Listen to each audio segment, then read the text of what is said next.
I wrote this because somebody threw the word woke at me using it as an insult. And it's not. I'm claiming the word back. But perhaps I also mention a reference that I'm putting into the poem. I talk about the new shibboleth. Well, if you don't know what the old shibboleth is, the new one doesn't make any sense. My reference is Judges 12, verse 6, in the Old Testament. And it's the story of God demanding the slaughter of 42,000 Ephraimites.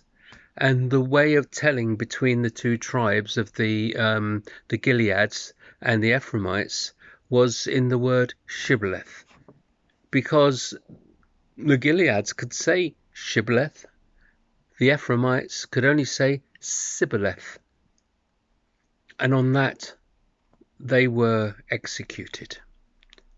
42,000 in the name of God. Anyway, that's the reference. This is the poem. I am woke.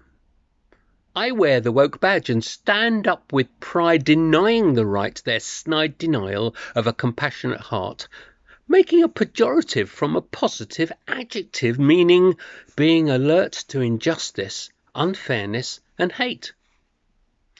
The fascists fear losing privilege and advantage, white supremacists keeping their power to maintain their place. Their racist, homophobic, transphobic stance is reflected in the expressions on their face. I claim back the word and refuse to be cowed.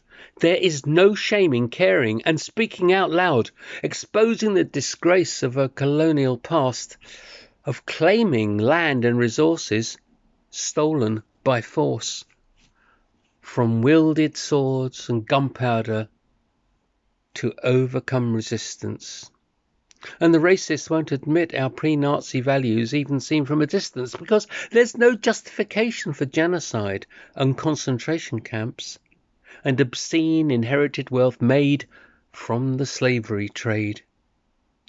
We should be utterly ashamed.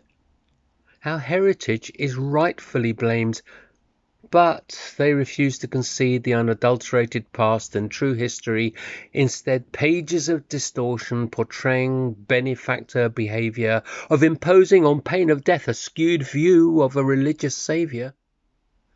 Indigenous beliefs, the New Testament shibboleth, justifying the extermination of those not bending the knee.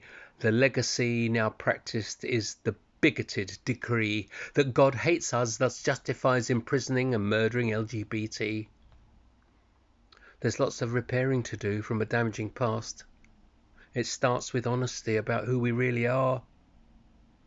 And be woke and aware and dare to practically care. I am woke.